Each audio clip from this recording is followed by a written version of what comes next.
कहानी की शुरुआत होती है एक बड़े से हवाई जहाज से जो समुद्र के ऊपर से गुजर रहा था। बाहर तूफान था, हवा तेज चल रही थी, सब कुछ काफी डरावना लग रहा था। प्लेन के अंदर एक लड़की हाथ में मशीन गन लिए बैठी थी। अभी अचानक से तूफान इतना तेज हो गया कि प्लेन का बैलेंस बिगड़ गया। प्लेन ने अपना कंट्रोल खो दिया और कुछ ही पलों बाद वो समुद्र में जाकर क्रैश हो गया। इस घटना के कई साल बाद हमें एक खूबसूरत आइलैंड का किनारा दिखाया जाता है जहाँ कुछ लोग स्कूबा डाइविंग यानी पानी में गोता लगा रहे थे। यहीं पर हमें जेरी दिखाई दिया जो एक स्कूबा इंस्ट्रक्टर है। जब वो पानी से बाहर आया तो उसका बॉस उसे डांटने लगा कि उसे इतनी देर क्यों लगी। जेरी गुस्सा हो गया और उसने बॉस को सीधा पानी में धकेल दिया। फिर शहर के दूसरे हिस्से में जेरी की गर्लफ्रेंड सैम दिखाई दी। जब सैम का काम खत्म हुआ वो जेरी के पास गई। जेरी उस वक्त अपनी बोट से पानी निकाल रहा था। उनके पास पैसों की थोड़ी तंगी चल रही थी। सैम ने उससे कहा कि चाहे तुम कितने भी गरीब हो, चाहे तुम ये फटी जर्सी स्कूटर पे ही घूमते हो, लेकिन मुझे तुम्हारे साथ रहना ही पसंद है। उस वक्त जेरी ने सैम को एक और बात बताई कि वो समुद्र में एक छुपे हुए खजाने को ढूंढने जा रहा है। पिछले तूफान के बाद किसी ड्राइवर को पानी के अंदर एक सोने की एंटीक आइटम मिली थी जिसे बेचकर अब वो काफी अमीर बन गया था। जेरी भी उसी उम्मीद में था।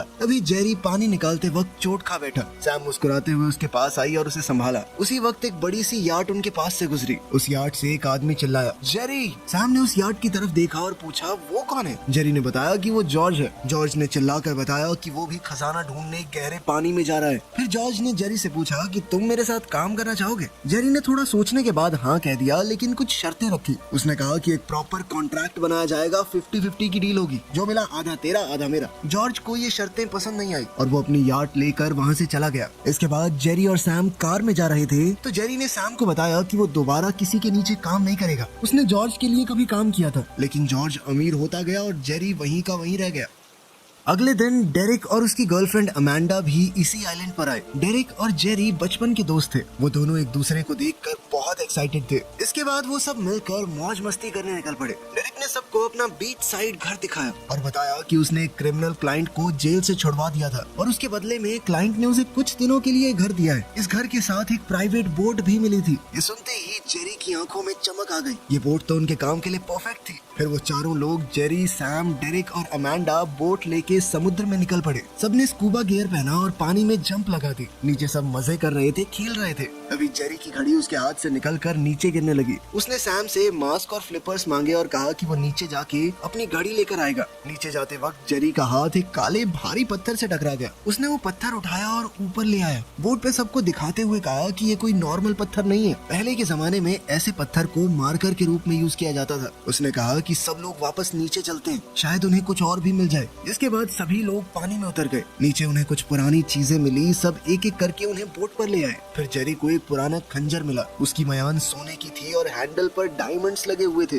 जेरी जानता था कि इस खंजर की कीमत बहुत ज्यादा होगी। अब सबका इंटरेस्ट और बढ़ गया। फिर जेरी को पानी के नीचे एक क्रैश्ड एयरप्लेन दिखा। ये वही प्लेन था जो कहानी की शुरुआत में क्रैश हुआ था। चारों उस प्लेन के पास गए। अमांडा ने जब अंदर झांका तो उसे एक लाश दिखी। उसका चेहरा पानी और वक्त की मार की वजह से पूरी तरह खराब हो चुका था। वो डर गई और तुरंत ऊपर चली आई। अब बाकी बचे तीनों प्लेन के अंदर चले गए। वहाँ उन्हें रेड पैकेट्स मिले। डेरेक ने एक पैकेट फाड़ा तो उसमें पाउडर था, लेकिन ये कोई मामूली पाउडर नहीं, कोकेन थी। वो पूरा प्लेन कोकेन से भरा था। डेरेक ने एक पैकेट उठाया और बोट पर वापस आ गया। थोड़ी देर बाद सैम ने वो पैकेट देखा और उसे समुद्र में फेंकने लगी। डेरेक ने उसे रोका, लेकिन तब तक जेरी वापस आ गया। बिना कुछ बोले उसने सोने का खंजर निकाला, पैकेट को काटा और सारी कोकेन समुद्र में डाल दी।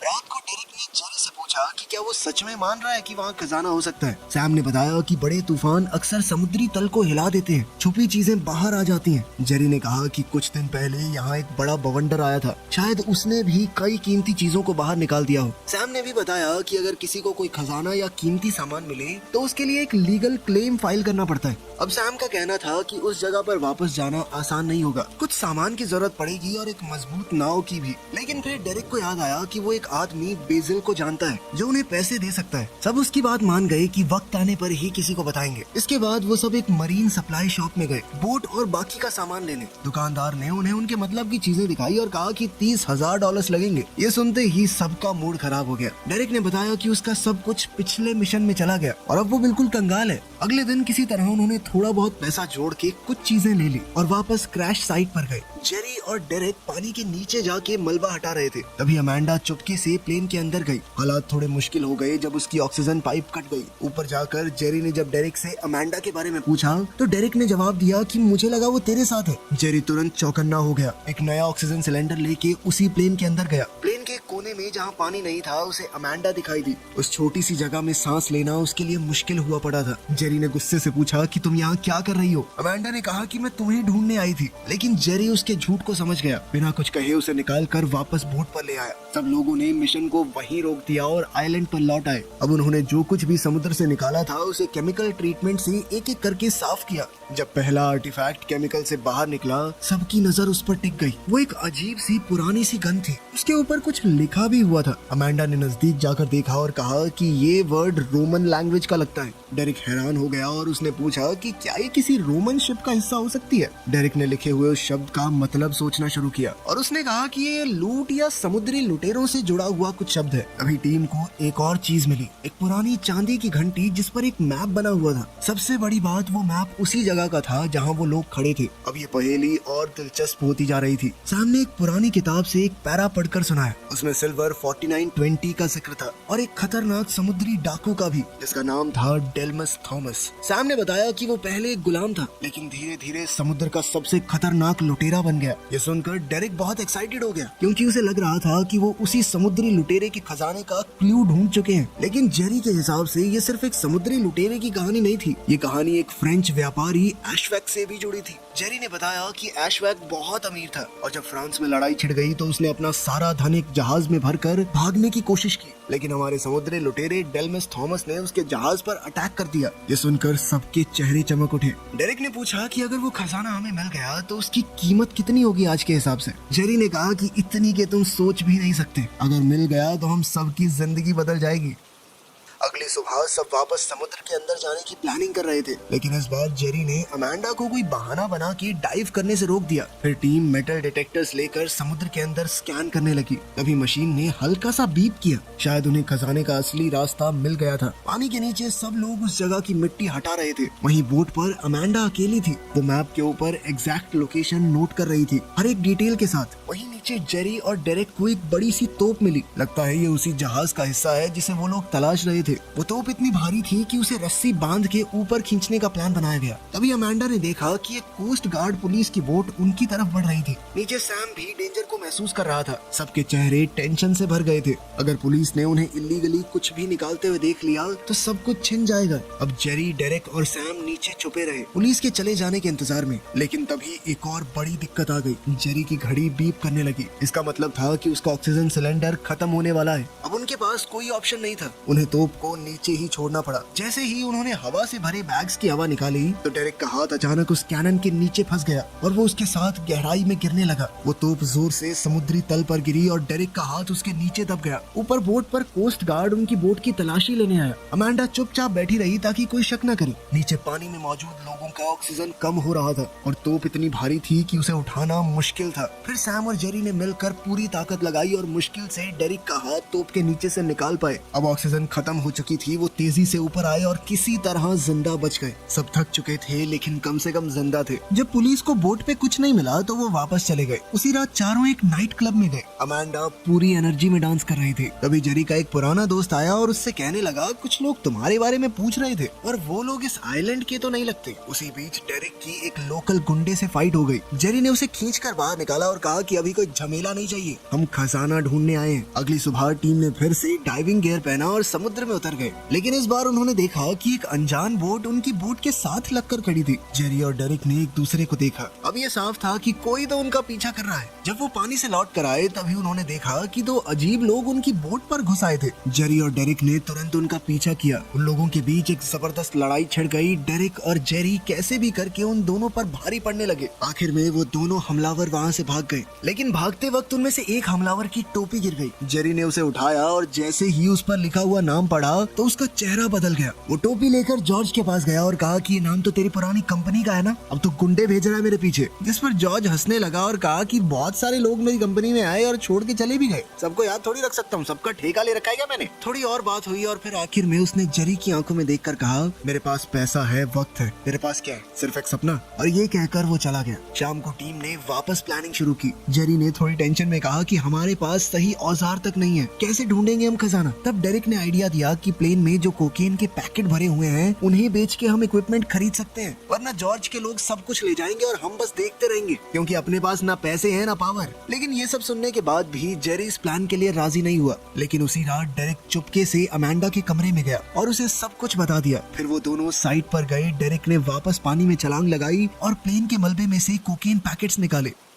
अगली सुबह डेरिक सीधा गया उसी नाइट क्लब के ओनर प्रिम के पास, वही खतरनाक गैंगस्टर जिससे पहले उसका झगड़ा हुआ था। कुछ देर बाद जेरी को कॉल करके डेरिक ने बुलाया। जब जेरी बोट पर पहुंचा तो डेरिक, अमांडा और प्रिम अपने लोगों के साथ पहले से वहां खड़े थे। प्रिम ने गुस्से में कहा कि मेरा माल चुरा के मुझे ही बेचने ला रहे हो, मैं इस आइलैंड का बॉस हूँ। उसने एक बैग डेरिक के सामने फेंका। उसमें वही कोकेन पैकेट्स थे जो प्लेन से निकाले गए थे। जेरी ने बैग देखा और समझ गया कि डेरिक को ये कोकेन कहाँ मिली। अब बात सिर्फ खजाने की नहीं थी। प्रिम ने कहा कि मुझे ये पैकेट्स चाहिए, कहां से लाए हो फर्क नहीं पड़ता, अगर वापस नहीं मिले तो बुरा होगा। जेरी ने समझाने की कोशिश की, कहा ये सब उन्हें बस मिल गया था। लेकिन प्रिम कुछ भी सुनने को तैयार नहीं था। उसने बंदूक निकाली और सीधा जेरी के चेहरे पर तान दी। बंदूक के बाहर निकलते ही अब ये सारा खेल जिंदगी और मौत का सवाल बन चुका था। लेकिन खुद को संभालते हुए जेरी ने कहा कि हमारे पास कुछ है ही नहीं, लाके कहां से दें? समुद्र से निकाला है हमने। सारे पैकेट निकालने के लिए कुछ औजार चाहिए, एक बड़ी बोट लगेगी। अब इस काम को पूरा करने के लिए उन्हें जो भी चीजें चाहिए थी, प्रिम ने उन्हें उसके लिए पैसे दे दिए।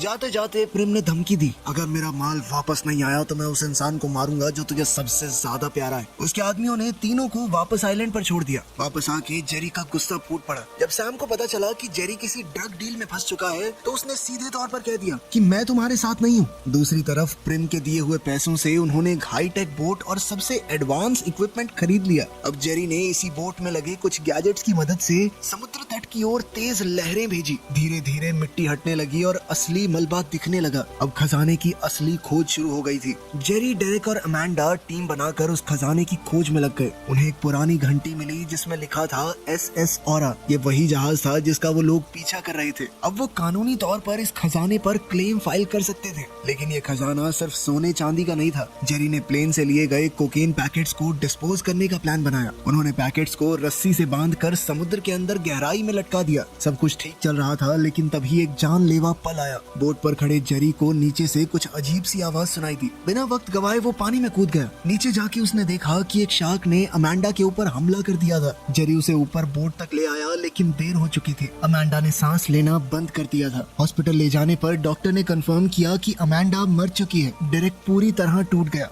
तभी सैम जेरी से मिलने आई, लेकिन उसी वक्त जेरी के फोन पर प्रिम का कॉल आया। प्रिम ने उससे पूछा कि पैकेट्स लाए हो? जेरी ने गुस्से में जवाब दिया कि वहाँ एक हादसा हो गया और उनकी एक दोस्त इस बीच मर गई। प्रिम तुरंत अपनी कार से निकला और जेरी की तरफ बढ़ने लगा, लेकिन जेरी कार को स्टार्ट करके भाग निकला। प्रिम और उसके आदमी उसका पीछा करते रहे और थोड़ी दूर जाके जेरी ने कार रोकी और डेरिक से सैम को घर ले जाने को कहा। इसके बाद जेरी प्रिम के आदमी फिन से मिला। इस बार जेरी के पास एक प्लान था। उसने फिन को एक सीक्रेट जगह ले जाकर SS ऑरा जहाज की वो घंटी और सोने का खंजर दिखाया। फिन जानता था कि ये सब कोकेन से 10 गुना ज्यादा कीमती है। जेरी उसे ये सब कुछ देने के लिए तैयार था, लेकिन इस शर्त पर कि अब से फिन उसका आदमी बन के रहेगा। फिन मान गया, जिसके बाद जेरी और फिन प्रिम की बोट पर पहुंचे। लेकिन सब कुछ उल्टा पड़ गया। बोट के नीचे कुछ लोग मरे हुए मिले। तभी जॉर्ज बाथरूम से निकला। उसके हाथ खून से लाल थे। उसने कहा कि प्रिम मुझे धोखा देने की कोशिश कर रहा था, इसलिए उसे और उसके आदमियों को मारना पड़ा। जॉर्ज ने जब जेरी को मारने की कोशिश की, तब जेरी ने बड़ी चालाकी से समुद्र में छलांग लगा दी। जॉर्ज ने तुरंत अपने आदमियों को ऑर्डर दिया कि जिंदा या मुर्दा मुझे ये आदमी चाहिए। लेकिन जेरी पहले ही प्लान बना चुका था। वो बोट के निचले हिस्से में छुप गया और सही मौका मिलते ही सबसे बचकर सीधा डेरिक के पास पहुंचा। उसने पूछा कि सैम कहाँ है? डेरिक ने कहा कि मैंने तो तुमने जैसा कहा था कि पुलिस वाले के साथ उसे छोड़ दिया था, उसके बाद मुझे नहीं पता। उसी शाम जेरी के फोन पर एक कॉल आया। कॉल पर जॉर्ज था। जॉर्ज ने अब जेरी से कुछ ऐसी बातें कही जिससे पूरी सच्चाई सामने आ गई। दरअसल वो पुलिस वाला भी जॉर्ज से मिला हुआ था। उसने सैम को सीधा ले जाकर जॉर्ज के हवाले कर दिया। जॉर्ज ने जेरी को धमकाया कि वो प्लेन जिसमें ड्रग्स हैं उसकी लोकेशन चाहिए, वरना सैम मरेगी। जेरी के पास ज्यादा वक्त नहीं था। उसने जॉर्ज से सीधा कह दिया कि अगर कोकेन चाहिए तो मेरी बताई हुई लोकेशन पे मिल। जॉर्ज के पास अब कोई दूसरा ऑप्शन नहीं था। उसे पता था कि जेरी ही उसे वहाँ तक ले जा सकता है। लेकिन तभी पुलिस वाले ने कहा कि मेरा काम हो चुका है, तुम जाओ, अब मैं सैम को खत्म करके इसकी लाश ठिकाने लगा देता हूँ। ये सुनकर जॉर्ज ने अचानक से पुलिस वाले को गोली मार दी। दूसरी तरफ जेरी अकेला उस जगह पर निकल पड़ा जहाँ उसने जॉर्ज को बुलाया था। उसके दिल में एक ही सवाल था, क्या सैम अभी भी जिंदा है? जब जेरी उस जगह पहुंचा तो उसके होश उड़ गए। सैम जमीन पे बंधी थी, उसके पास उस पुलिस वाले की लाश पड़ी थी। जॉर्ज ने फिर एक बार जेरी को धमकाया, सैम को जिंदा चाहते हो तो मुझे प्लेन तक पहुंचाओ। जेरी ने कहा कि चलो एक डील करते हैं, तुम सैम को छोड़ दो, मैं तुम्हें पूरे जहाज का खजाना दे दूंगा। इसके लिए जॉर्ज खुशी खुशी मान गया।